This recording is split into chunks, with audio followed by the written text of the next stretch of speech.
I would argue that outside of investing in yourself, real estate is the best investment the average person can make. Investing in real estate can, and in most cases does, beat other investment vehicles. The problem is that there are so many misconceptions surrounding it. One of which is that you need a ton of money to get started. The reality is, investors are acquiring real estate every day with little to no money down. I've done it, and I want to share a few of these methods with you.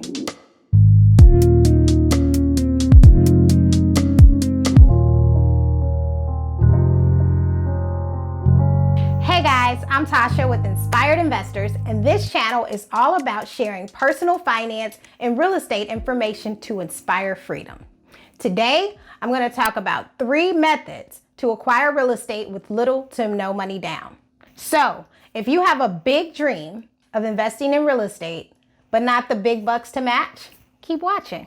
The first method to acquiring real estate with little to no money down is the subject to method. A subject to is when you as the investor take title to the property while leaving the current owner's financing in place.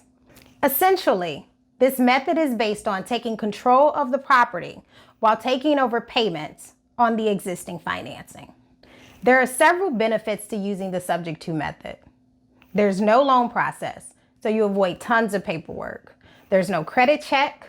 You can apply this method to all types of properties. It's fairly simple to set up, and no cash is needed. Now, like with any investment, there are some risks associated with acquiring property using the subject to method.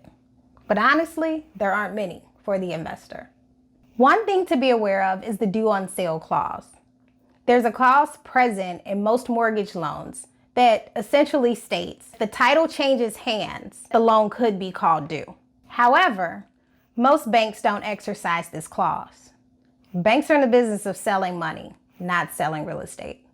Another thing to consider is that the seller could go bankrupt. Remember, the current financing is still in the name of the seller. If the seller files bankruptcy, the property could be included and foreclosed on. And then there's the moral responsibility of paying a mortgage loan that's in someone else's name.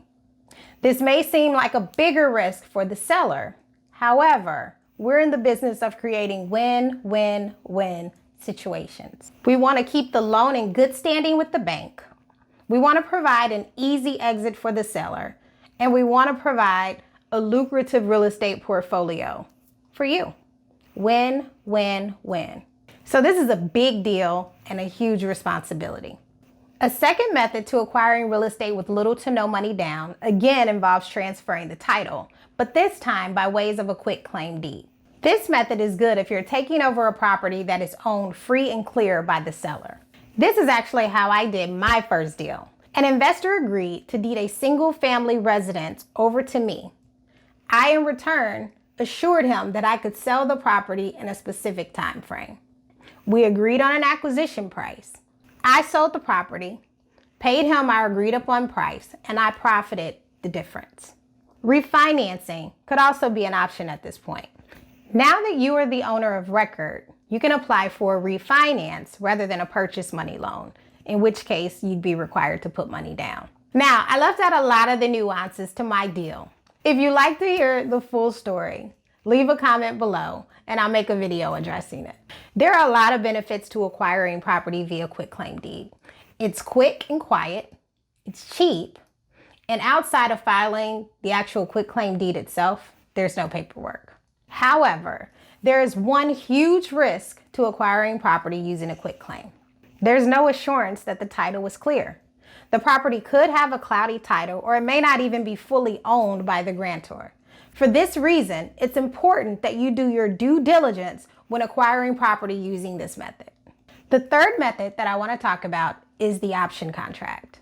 In this method, the buyer negotiates the exclusive right to purchase the property within a specified period of time.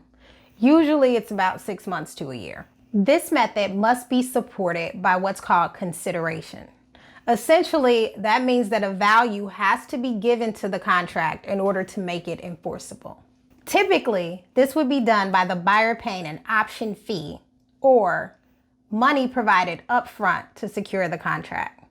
However, this can be negotiated. The fee could be $200, for example, or it could be something else of value in exchange for the seller's promises within the contract. Just make sure that the option states the exact consideration the buyer pays. Once a buyer has an option to purchase a property, the seller cannot sell the property to anyone else during that period of time. Ultimately, the buyer doesn't have to purchase the property, but the seller cannot sell it outside of the terms of the contract. One advantage of this is that the option could then be sold at a higher price. The seller would be paid off through the sale, and the buyer would profit the difference. This is also a great method to use if you need time to pull your funding together. And if you decide at the end of the term that you don't want to purchase the property, the only thing you're out of is the option fee. If this video was helpful, or if you have any little to no money down techniques that you'd like to share, please comment below. Also, please like, subscribe, and turn on post notifications. We'll have new videos every Wednesday. You can check us out on our socials linked in the description below. And for more videos on breaking into real estate investing, check out my Let's Talk Real Estate playlist. Thanks for watching.